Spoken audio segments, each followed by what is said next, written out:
Step into the unknown with the shadow frequency and your host, Matt Wilson, as he takes you where the shadows hum. Welcome to episode 92 of The Shadow Frequency, where we dive into the eerie and unexplained. I'm Juniper, your producer, and tonight we're stepping into the haunted halls of Myrtles Plantation in St. Francisville, Louisiana, a place where history and horror intertwine. Built in 1796, this Antebellum estate is whispered to be one of America's most haunted, its walls echoing with tragedy and restless spirits.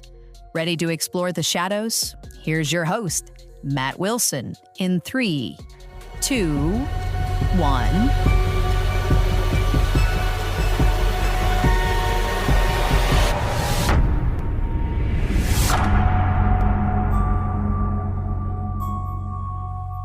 Good evening, listeners, and welcome to the Shadow Frequency. Tonight, we're venturing deep into Louisiana's plantation country, the Myrtles Plantation, a sprawling estate draped in Spanish moss and shrouded in darkness. Built in 1796 by General David Bradford, this Creole cottage has seen over 2 centuries of joy, sorrow, and unspeakable tragedy. It's no wonder the Myrtles is called one of America's most haunted homes, with stories of spectral children, vengeful spirits, and a mirror that traps souls. Let's step inside. The Myrtles began as Laurel Grove, a modest plantation built by Bradford, a fugitive of the Whiskey Rebellion. After his death in 1808, the estate passed through many hands, each owner adding its layered history.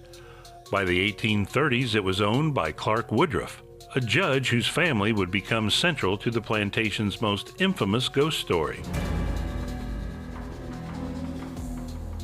According to legend, Woodruff kept a slave named Chloe as his mistress. When she was caught eavesdropping, he severed her ear, and she donned a green turban to hide the wound. Enraged and fearing banishment, Chloe baked a cake laced with poisonous oleander leaves for Woodruff's daughter's birthday.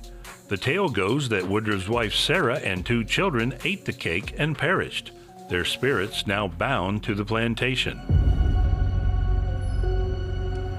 Visitors report chilling encounters with Chloe's ghost, often seen wandering the grounds in her green turban. In 1992, a photograph taken for insurance purposes revealed a shadowy figure between 2 buildings believed to be Chloe herself. The image is haunting, her form translucent, her presence undeniable. But Chloe isn't alone. The Grand Hallway's antique mirror installed in 1980 is said to hold the spirits of Woodruff's children. Guests claim to see their faces staring back, and handprints appear on the glass, even after cleaning. Some say the mirror refuses to be resilvered, as if the spirits cling to it. The plantation's history is steeped in further tragedy.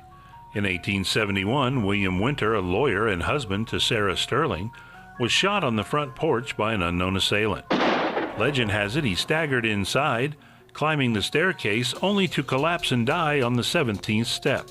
To this day, visitors hear his labored footsteps echoing up those stairs, stopping abruptly at that fateful number. The Myrtles' 22 rooms seem to pulse with these stories, from the music room where a piano plays on its own to the dining room where ghostly figures appear at the table. Paranormal investigators have flocked there, and the evidence is compelling.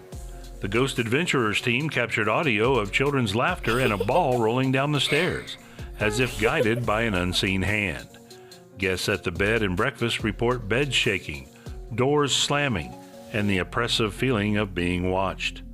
Some even claim to see a young Native American woman, perhaps tied to the rumored Tunica burial ground beneath the estate. The Myrtles doesn't just whisper its hauntings, it screams them. That's the first half of our journey into the Myrtles Plantation, but the shadows grow deeper. Juniper, what's next?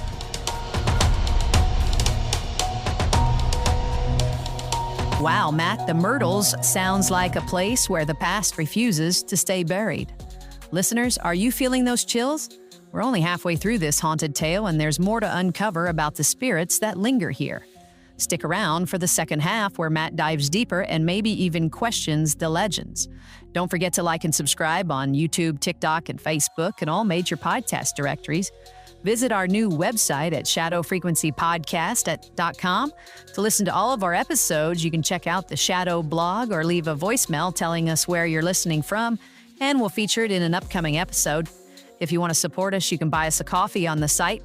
Right now, let's open up the mail bag. We love hearing from you. Let me hit this button. It's time for the Shadow Frequency mailbag. All right. Today, we've got a message from Jolene in Idaho. She writes, I'm obsessed with the shadow frequency. Matt's storytelling gives me goosebumps every episode, and Juniper, your energy is infectious. Aw. The new website is amazing, so easy to navigate, and the Shadow blog is my new favorite read. Well, cool. Keep the creepy coming. Thanks, Jolene. We're thrilled you're a part of the Shadow family. You want to share your thoughts, you can email us at shadowpodcast@protonmail.com. Back to you, Matt.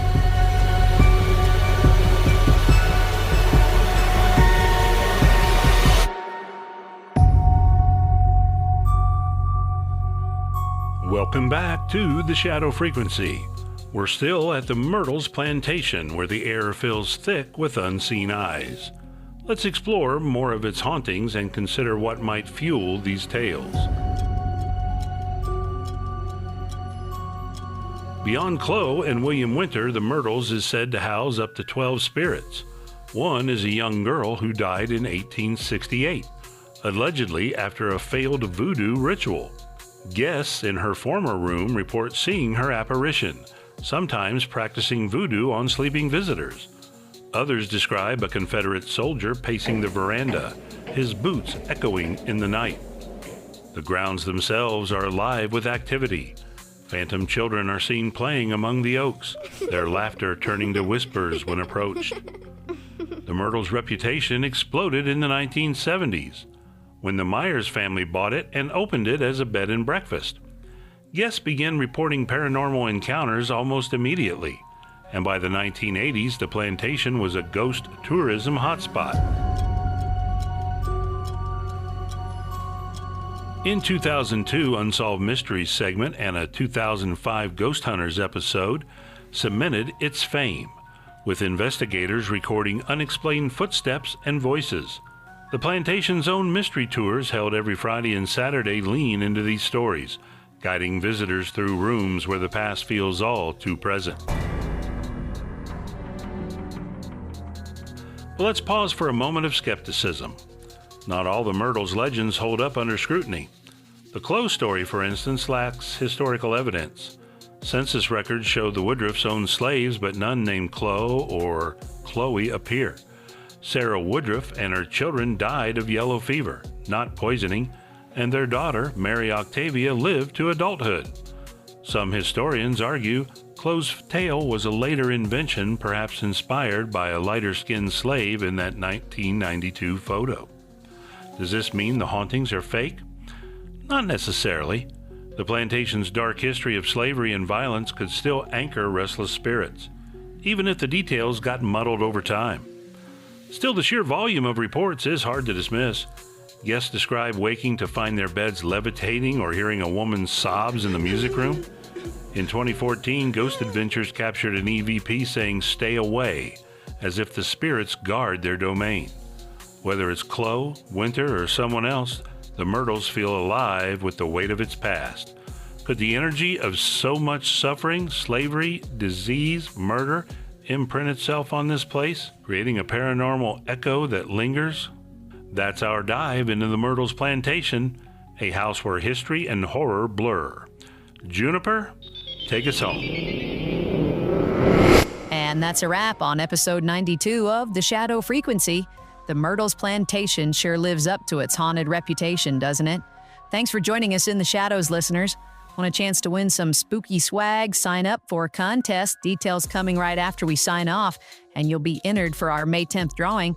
Check out our new website at shadowfrequencypodcast.com for episodes, the Shadow blog, and more. Until next time, stay curious and keep listening for the frequency.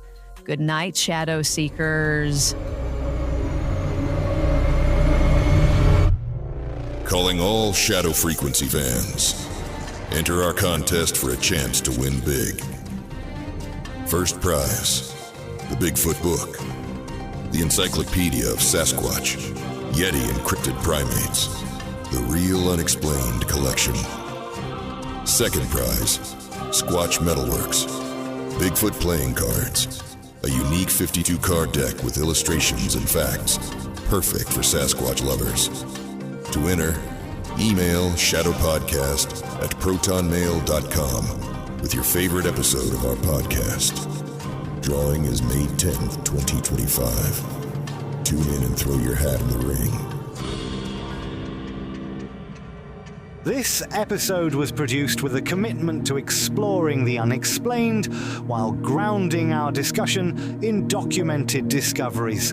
All interpretations are speculative and intended for entertainment purposes.